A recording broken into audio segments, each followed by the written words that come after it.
Content تھا حقوق کی پامالی اس پر انہوں نے بات ہی نہیں کی. وہ جو پورے اپنے ٹینیور پہ اور ٹینیور سے جب شروع ہونے سے پہلے جب وہ پارلیمنٹ جاتے تھے, اور میں بار بار جڑاں والا کا واقعہ کا ذکر کرتی ہوں, وہاں جا کر جس طرح وہ اپنے آپ کو بتاتے تھے کہ مجھ سے بڑا انسانی حقوق کا نمبردار تو کوئی ہو ہی نہیں سکتا ہے.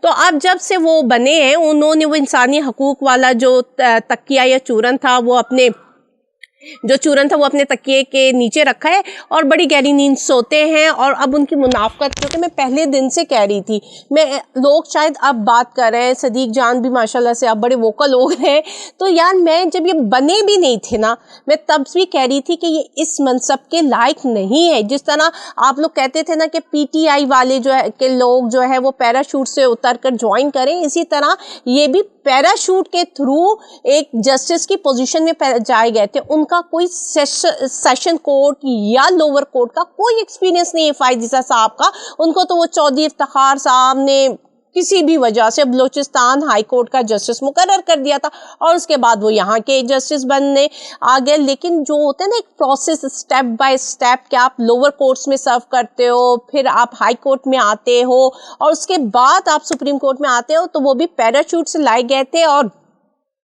آپ دیکھ لیجئے کہ یہ وہی فائز عیسیٰ ہے نا کہ جب حدیبیہ پیپر ملز میں نواز شریف کا اٹک فورٹ میں کیس ہو رہا تھا تو اس کی مخالفت کی تھی انہوں نے, اور اوپن ٹرائل کی بات کی تھی. تو آج جب عمران خان کا کیس ہو رہا ہے, اوپن ٹرائل کی بات ہو رہی ہے, اٹک جیل میں اس کا ہوا ٹرائل, پھر اب اڈیالہ جیل میں ہو رہا ہے, تو آپ خاموش بیٹھے ہوئے. آپ صرف ان چھوٹی چھوٹی چیزوں سے آپ دیکھ لیں, ظاہر ہوتا ہے کہ فائز عیسیٰ صاحب کی منافقت کیا ہے. جب سے وہ 2-2.5 مہینے ہو گئے ہیں چیف جسٹس بنے ہوئے, انہوں نے کیا فیصلہ کیا ہے, کس بات پر فیصلہ کیا ہے, ان کا کون سا فیصلے سے آپ کو لگتا ہے کہ ہاں یار یہ جج ہے. وہ کہتے ہیں جی صاحب نہ لکھو, وہ کہتے ہیں کہ جی اعلیٰ عدلیہ نہ کہو, تو ایک دن کہیں گے یہ عدالت کو بھی عدالت مت کہو, قاضی کا جرگہ کہو. تو فائز عیسیٰ صاحب نے تو اس منصب کی لاج رکھنا تو دور کی بات ہے, مطلب اتنا کھوکھلا کر دیا لوگوں کا اعتماد. آپ کے کون سے فیصلے پر اب لوگ اعتماد کریں گے فائز عیسیٰ صاحب؟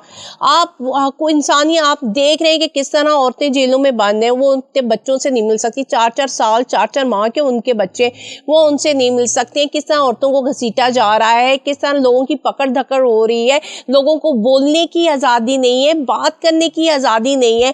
آپ چپ کر کے بیٹھے ہوئے, بس آپ نے پارلیمنٹ میں آ کر آئین کی کتاب دکھا کر کہا تھا بڑی مقدس کتاب ہے. تو جناب یہ صرف ہمارے لیے مقدس نہیں, آپ کے لیے بھی اتنی مقدس ہونی چاہیے, کیونکہ آپ اس کے پاسداری تو آپ نے کرنی ہے اس کی. لیکن جس طرح حکم کی دھجیاں آپ کی لوور کورٹ کی عدالتوں کی لوگ اڑا رہے ہیں, بیوروکریٹس آپ کیا کر رہے ہیں, صاف ظاہر ہے آپ نے الیکشن جو ہے, اب حکومت جب گری, مطلب جب انہوں نے ڈیزالو کی حکومت, تو 90 دن کے اندر الیکشن ہو جانے چاہیے تھے. لیکن آپ نے کہا کہ نہیں جی کوئی بات نہیں, 90 دن کے اندر نہیں ہوا تو نہ ہو, 8 فروری کو ہو جائے گا. ابھی ایک اللیگل غیر آئینی حکومت ہے, لیکن آپ کچھ کہہ سکتے ہیں, بلکہ آپ لوگوں کو بھی کہہ رہے ہیں کہ ایسی بات مت کرو, 6 سرخیاں بن جائیں گی. مطلب ایک قانون دان, ایک قانون کا رکھوالا ہی لوگوں کو کہہ رہا ہے کہ غیر آئینی کو غیر آئینی نہ کو, یار جانے دو. تو اس طرح کا تو بس اب یہ ہمارے نصیب کہہ لیں, ہمارے ملک کے نصیب کہہ لیں, ہم لوگوں کے نصیب کہہ لیں کہ جو ہمیں اس طرح کے حکمران مل رہے ہیں, اس طرح کے قاضی مل رہے ہیں. اور پھر تو فیصلہ پھر جس کی لاٹھی اس کی بھینس ہے. تو جب یہی والا معاملہ ہے تو پھر سب اپنے اپنے ہاتھوں میں لاٹھیاں اٹھا لیں گے. پھر گلہ نہیں ہونا چاہیے کسی کو بھی, نہ شکوہ ہونا چاہیے. اور آج ایک دوسری بڑی امپورٹنٹ چیز تھی, وہ تھی intra party election P T I کا. اب کروانے کہنے کو تو انہوں نے پی ٹی آئی کے خلاف ایک گیم کھیلا ہے, لیکن یہ تو لگتا ہے کہ انہوں نے پی ٹی آئی کو فیور دی ہے, کیونکہ ہر طرف پی ٹی آئی چھایا ہوا ہے. کوئی بھی سوشل میڈیا اٹھا کر دیکھ لیں, نیوز اٹھا کر دیکھ لیں, ایون کہ وہ سیاستدان جو کہ ابھی الیکشن کی تیاری کرنی چاہیے تھی اور ان کو آ کر اپنے پارٹی کا منشور بتانا چاہیے تھا, وہ بھی پی ٹی آئی کے انٹرا پارٹی الیکشن پر ہی ڈسکشن کریں, جبکہ ان کو خود اپنی پارٹی کا الیکشن کیسے ہوا تھا اس کی الف بے بھی نہیں پتا. اور وہ لوگ جو کہ بس آتے ہیں اور مورثیت میں کہ اب باپ ہے, پھر بیٹا ہے, پھر بیٹی ہے, پھر چاچا ہے, پھر بھتیجا بنتا رہتا ہے, تو وہ لوگ پی ٹی آئی کی انٹرا پارٹی پر انگلیاں اٹھا رہے ہیں. لیکن یہ بات تو ہے کہ عمران خان نے جو کہا وہ کر دیا. اس نے کہا تھا میں مورثی سیاست کو بالکل بھی پروموٹ نہیں کروں گا, اور آج اس نے اپنے ایک کارکن کو بنا کر یہ ثابت کر دیا ہے کہ وہ جو کہتا ہے وہ کرتا ہے.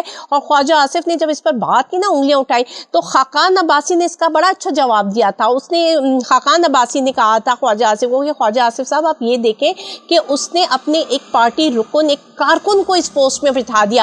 کیا نون کی اتنی ہمت ہوگی کہ وہ اپنے کسی کارکن کو، یا نواز شریف کی اتنی ہمت ہوگی کہ وہ مریم بی بی کو اور شہباز کو چھوڑ کر کسی اپنے کارکن کو چیئرمین شپ کا، پریزیڈنٹ کا، وائس پریزیڈنٹ کا عہدہ دے سکے؟ تو عمران خان اندر بیٹھا ہوا بھی لوگوں کی نیندیں اڑائی ہوئی ہیں، اور اس انٹرا پارٹی کی وجہ سے تو بھائی دوبارہ سے پی ٹی آئی زندہ ہو گئی، کیونکہ ہر طرف، ہر شہر گاؤں پھر سے پی ٹی آئی کا چرچا ہو رہا ہے. اور جن لوگوں نے پابندی بھی لگائی ہے وہ بھی پی ٹی آئی کی بات کر رہے ہیں. کیا صحافی، کیا تجزیہ نگار، کیا سیاستدان، کیا پولیس والے، ہر کوئی ایک ہی کا بات کرتا ہے، وہ ہے عمران خان. سب کی بات عمران خان سے شروع ہوتی ہے اور عمران خان پہ ختم ہوتی ہے. تو پھر آپ لوگ مان کیوں نہیں لیتے کہ عمران خان پاکستان کے لیے ضروری ہے؟